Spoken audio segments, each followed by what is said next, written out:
Welcome to Razzball Radio, Fantasy Sports Network. Nick Capozzi with you back in the studio, or at least, we're still working on a little bit, maybe too much light on me today. Don't know if you can see that, but we are at least back in the studio. I'm flying solo today, but I will be back tomorrow. Actually, starting tomorrow, we'll have regular guests on. Tomorrow we got Joe Lisi from GoForThe2.com. We're going to talk a little bit of some college football lines for the weekend. Of course, we got our fantasy in too, but just if you do watch college football, we're going to talk a little bit with him. On Friday, Sky and I are going to discuss start-sits and some things that we're going to be observing during this weekend's games. But, of course, we got some news to discuss with you, a couple of injury updates. Not too much. You'd hope for a little bit more information, but at least we got some stuff coming through the pipeline. Okay, let's start off. Bam Bam Cam Newton. Typically, hairline rib fractures take 4 to 6 weeks to heal. Well, Cam's Superman. At least that's what they tell me, because he's going to be back this week, which is good news. Again, that offensive line looked a lot better. Kelvin Benjamin looks like a budding star, so it's going to be really exciting to see how Cam does this weekend when he gets back on the field. Jordan Reed having hamstring injuries again. Well, color me surprised or overlit, depending on your take on it. He's getting an MRI on his hamstring. By the way, I know we get technical sometimes. Do you know what MRI actually stands for? More Reed injuries. There you go. Okay. I would actually go out, we'll get to it in a second, but there's someone you might want to pick up if you are rostering Jordan Reed.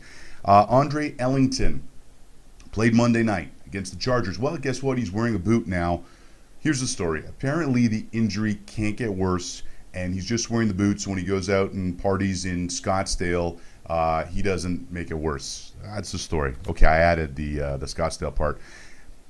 I had him pegged for an RB1 by far this year, and I'm worried it's going to be one of those situations where he winds up being, a ninth rounder next year with upside. Okay, he won't fall to the ninth round, but I am definitely a little bit concerned. If you do have Ellington, a lot of running backs still available on the wire, but Stephen Taylor played really well against the Chargers in limited action, but there's some upside there. So if you are kind of stuck, if you're looking for a handcuff, it's not Dwyer. Taylor, I think, would be the guy there. Hey, speaking of sophomore busts, looking at you, Doug Martin. So here's the story. Lovie Smith went on the radio the other day and said, hey, Doug Martin could have come back in, but I was more comfortable going with Bobby Rainey. Well, that's awesome. Bobby Rainey, the undrafted running back who, wasn't even on the team last year, that's not a good sign. I don't think it was a benching per se. Obviously, they are probably concerned with the knee. But with that said, I am not loving that situation. I didn't like Doug Martin coming into the season, and I especially don't like it now. Alshon Jeffrey, not expected to miss any time with his hamstring issue. Martellus Bennett, people, I'm telling you, I picked him up in a ton of leagues this year, especially after the suspension in camp. I just like him there as the third receiver. I think he's going to be getting the ball a ton, especially if Jeffrey and Brandon Marshall might be dealing with some nagging injuries. Speaking of Marshall, apparently his ankle is A-OK, and he's ready to go against the 49ers. Holy cow, though, after DeMarco Murray had his way with that defensive line in San Francisco, I'm really excited to see what Matt Forte can do this week against the Niners. Toby Gerhart has that tweaked ankle. It's not a big concern, but here's the thing with Mr. Toby Gerhart. Did you invest in Enron? Because that's kind of what I'm feeling here with Gerhart. I don't think he's going to have a very good season. I am not high on him at all, especially now that he's dealing with a tweaked ankle. Ben Tate. This is a guy, when healthy, that could be a legitimate top 10 running back in the NFL.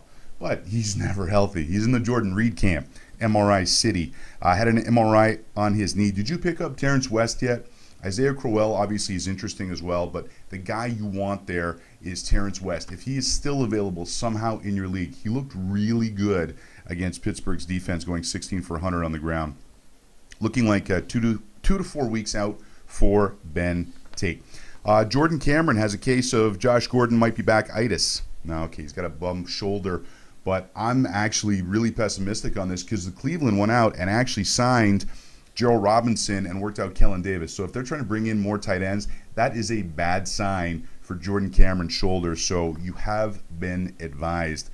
Jadeveon Clowney, first of all, this guy's a preseason concussion. Then he tears his meniscus. I'm only bringing it up because Houston's D put up a boatload of points against Washington. Just having J.J. Watt and And Clowney there is just, it's going to force so many turnovers. They're going to, stuff stat sheets. Man, the overlighting is messing with my brain today. Yeah, that's what it is, Nick. But Houston's defense could absolutely be elite, but you want Clowney coming back, so hopefully it's only going to be the 4 to 6 weeks on that knee. Okay, some NFL news from around the league. So Ray Ricegate, Roger Goodell goes out on CBS and starts talking about how they never saw the video from inside the elevator. Okay, I'm not buying that because the NFL has more resources than a Saudi sheik. So I got a feeling that this might wind up being the story of the 2014 NFL season. What did the NFL know? What were they comfortable trying to get away with? Was it arrogance? Was it, trying to bury it? Because I think, there's less than a 1% chance they actually didn't see that video. At least someone in the NFL office didn't. In other non-playing field NFL drama, Dallas Cowboys owner Jerry Jones is being sued by a stripper saying he sexually assaulted her. Jerry. Who's worse? The players off the field or the owners? Seriously. But I tell you what, I'm really skeptical on this one because she's suing him for $1 million. I mean, that's tip money for Jerry Jones. If really something had happened, I'd probably be saying, hey, I'm suing you for $1 billion. So I don't know if I'm buying that one. Some good news, though, especially if you are a Western New Yorker or a Buffalo Bills fan. Terry Pagula, bought the team, and that's excellent news because, first of all, this guy's loaded, made a ton of money in natural gas. Bought the Sabres. He's slowly turned them into a first-class organization. Spent over $100 million creating a Division I hockey program for Penn State. What does hockey have to do with football? Point is, the guy is a Buffalo guy. Great news for Bills fans that he will likely, not likely, he's going to keep the team there. That's the plan, and that's good for Buffalo. I mean, Buffalo is a city that hopefully, you can turn into kind of a Green Bay Packers, regionalize it, although it's always going to be a tough go for them trying to get money from big-time sponsors, because I don't know if you've been to Buffalo lately, but I don't know if there's a lot of big sponsors there. Okay, we're going to come back. Lots more news to get to. Also a little bit of DraftKings stuff. Some of the interesting plays that I'm liking, especially in the Thursday night game if you're getting in on that action. This is Razzball Radio, Fantasy Sports Network. Be right back after this. Welcome back, Razzball Radio, Fantasy Sports Network. Nick Capozzi. You can follow me on Twitter at Nick Capozzi, NickCapozzi. Okay, more news from around the league. So the Colts went out and signed former Eagle Dion Lewis. He's going to be buried in the depth chart, obviously, but the fact that they're bringing in another running back is very concerning if you're a Trent Richardson owner. And I am this year. I said, look, after a year in the system, he was traded mid-season last year. Let's see what Trent Richardson can do because there is talent there. But he didn't look good. I still think he's going to catch a lot of balls. I think Bradshaw's not going to get a chance because of health concerns. So I really think that there's going to be an opportunity here for Trent Richardson. But the fact that they're bringing him in after the first week, bringing in Dion Lewis, not a good sign. Not a good sign. So Baltimore, speaking of not good signs, I think the Ravens are in for a tough year. They aren't naming a starting running back. Of course, they've released Ray Rice. Bernard Pierce did not look good at all. He just hasn't looked good. And Justin Forsett is a tiny thing. And remember, I mentioned yesterday, when this guy has had the opportunity when he was a rookie in Seattle, he dropped the ball. He fumbled the ball 6 times. I mean, that's atrocious. The spec ad here is Lorenzo Taliaferro.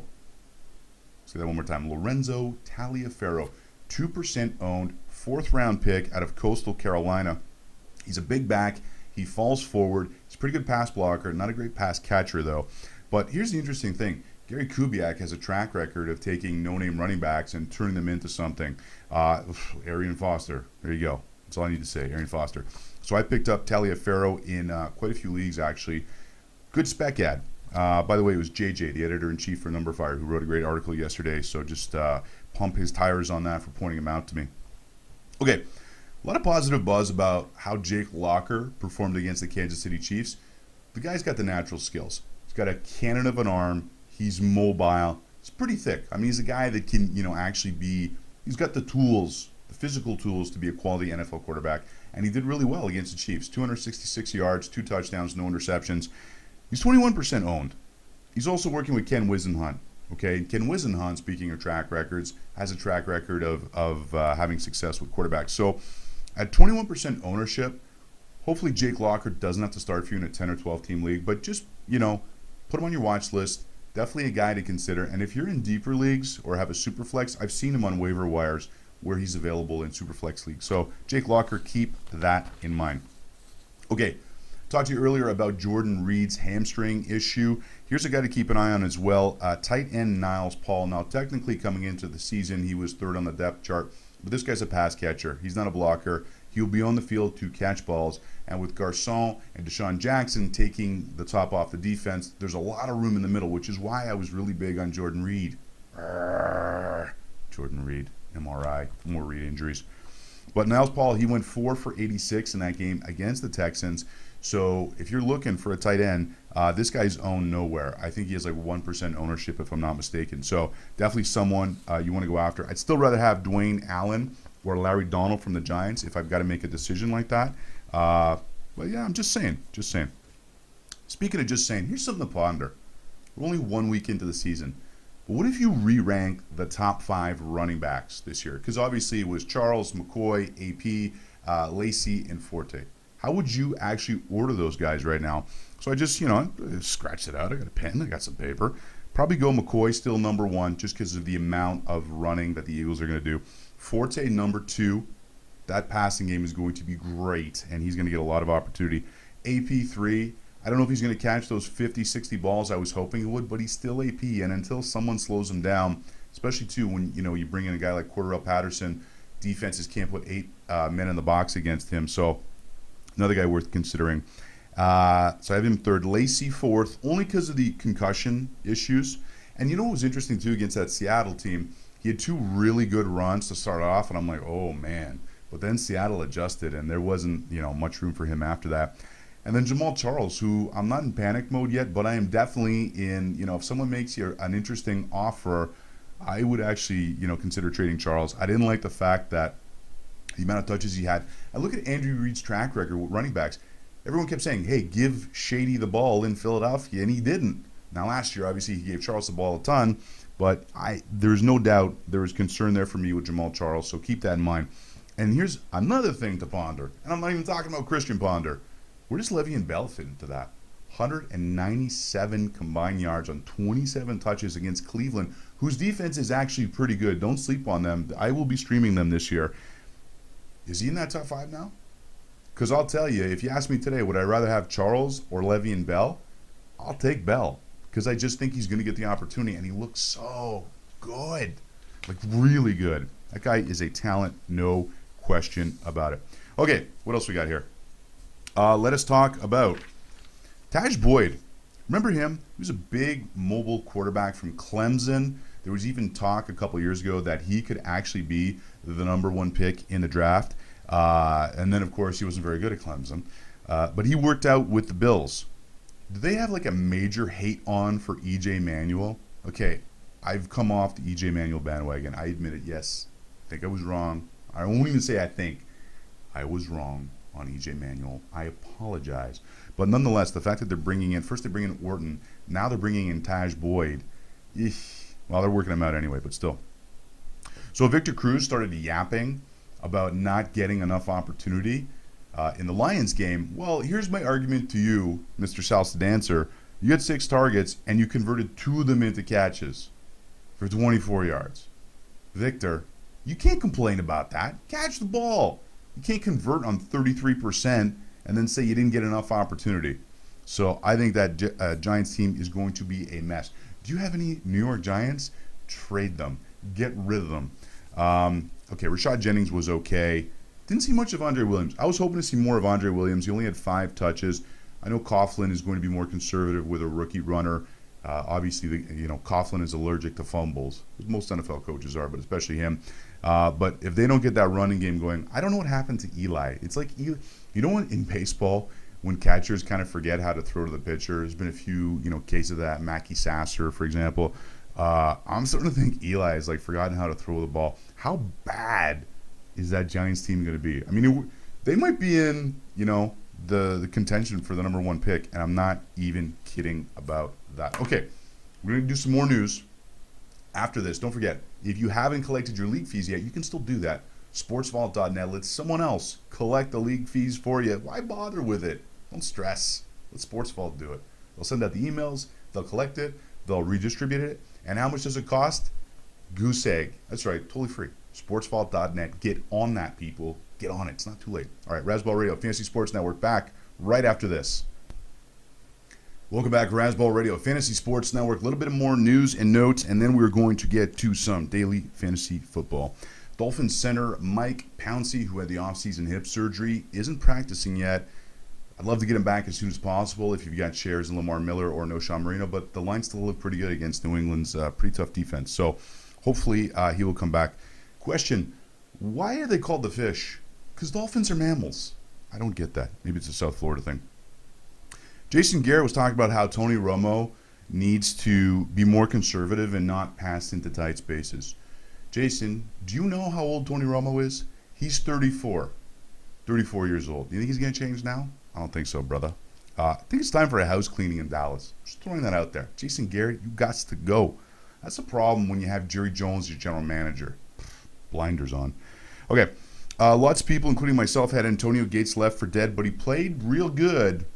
Well, sorry, he played double the snaps over trendy Ladarius Green. Worth watching. Maybe Gates has one last big year in him. I wouldn't go and trade for him, but I'm just saying. Speaking of Chargers, Sky wanted to see how Donald Brown was going to do against Arizona because he thought he might be a sneaky play. He did nothing. And even though Ryan Matthews' numbers weren't very good against the Cardinals, that's a very good Cardinals D-A-B-A-C. And second, when he did have that touchdown run, Ryan Matthews looked real fast. So I'm not too worried about Ryan Matthews. It was funny, in the keeper league this year, I had to keep him because I took over a team from someone else. And I said, well, let me shop Matthews around. People were offering me 25 cents on the dollar. That's a buy low guy. People are just so dissatisfied and frustrated with Ryan Matthews from the previous years, a bad taste in their mouth. But Ryan Matthews, pretty good when he's healthy. Pretty good. Okay, let us talk a little bit of daily fantasy. Here are some of the early options that I like, specifically in the Thursday game. So let's kick off with that. Of course, you can play at DraftKings.com with us every Sunday. We'll let you know. We'll post, or we'll tweet out, which league we're playing in. You can play against us, and you can kick our butts. That's how we like to do it. We like it when you beat us. Enter promo code Razzball when signing up at DraftKings.com. Okay, Le'Veon Bell, right now, $7,600 play, okay, against Baltimore. He's ranked as the third most expensive running back. I will still take that because he looks so dominant, and he's been, making lots of comments in the media about how he wants to show Baltimore, how good he is. I think that might be a statement game for Le'Veon Bell. If 197 combined yards versus Cleveland wasn't, let's see what he does against Baltimore. So that'll be exciting to watch. Dennis Pitta, $5,600, great value at tight end. He had a boatload. He had 15 targets against the Bengals, hauled in 10 catches. Big year for Dennis Pitta. Might be the only person on offense I'm investing in. But I might invest this week in Steve Smith. Steve Smith, $5,500. That's a great value play Thursday night against Pittsburgh. And then here, if you want a long shot, and we talked about Taliaferro earlier, the fourth-round running back from Baltimore. Again, Gary Kubiak, track record of developing these running backs. Watch him get in there. $3,000. You want a spec ad? There you go. $3,000 for him. Okay, in the rest of the games this week, here are some of the values I really like. The Broncos D versus Kansas City is a $3,100 play. Unless they start feeding the ball to Jamal Charles, there is no offense there. When Donnie Avery is your number one wide receiver, yeah, I know Dwayne Bowe's coming back, but Avery was last week. And they didn't I thought they would have involved Travis Kelce more with Bowe, and they didn't. So give me that really good Denver D against Kansas City. We talked earlier about Washington Redskins tight end Niles Paul. Probably going to get a lot of burn this week. He is a $3,100 play at tight end. Just for comparison's sake, Jimmy Graham, $7,000. Niles Paul, like that. Because you got to remember, too, you can't, stack an all-star team here. You got to have some value plays. So maybe it's Taliaferro, maybe it's Niles Paul. This is how you win at Daily Fantasy, of course, at DraftKings.com. I like Michael Floyd, $6,000 versus the Giants. Again, Giants looking out of sync. I'm going to stack attack against that team, no question. Good value there. Michael Floyd, legit breakout player this year, no question. Been saying it all preseason. This is Michael Floyd's year. Don't usually love rookies, but Brandon Cooks looked good against a pretty good Atlanta defense. Very versatile player. Drew Brees was constantly looking for him. Really like Brandon Cooks' $5,300 play versus Cleveland. Another guy I like, even with the unsettled quarterback situation. Give me some DeAndre Hopkins, $4,800 versus Oakland. Again, Oakland just dysfunctional. Give me some DeAndre Hopkins. And this one I didn't get because Dallas is so bad. Their defense is such a mess. Justin Hunter, $4,300. That is a great play right there. Although Hunter's kind of trendy right now, so you might get a lot of people grabbing Hunter for this week. And remember, Daily Fantasy, you want to zig a little bit when everyone's zagging.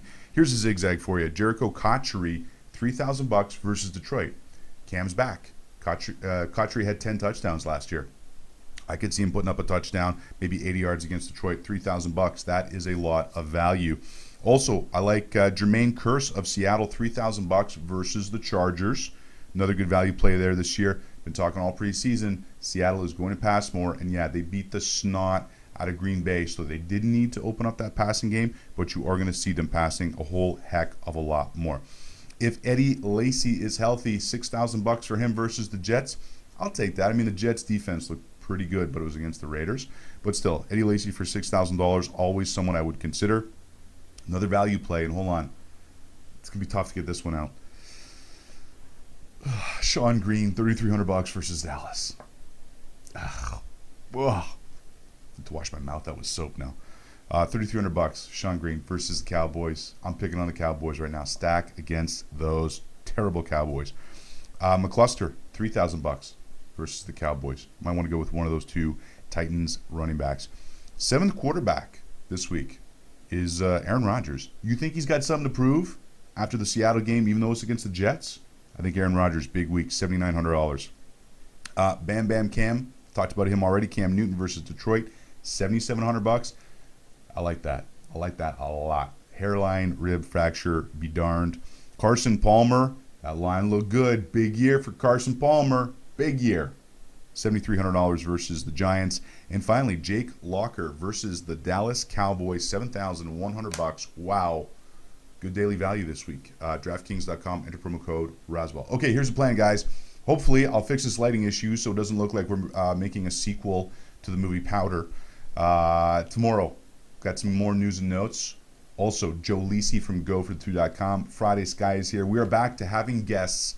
That's right. After 36 days on the road, we are finally getting back to some degree of normal. As normal as we can be here on Razzball Radio, Fantasy Sports Network. See you guys tomorrow.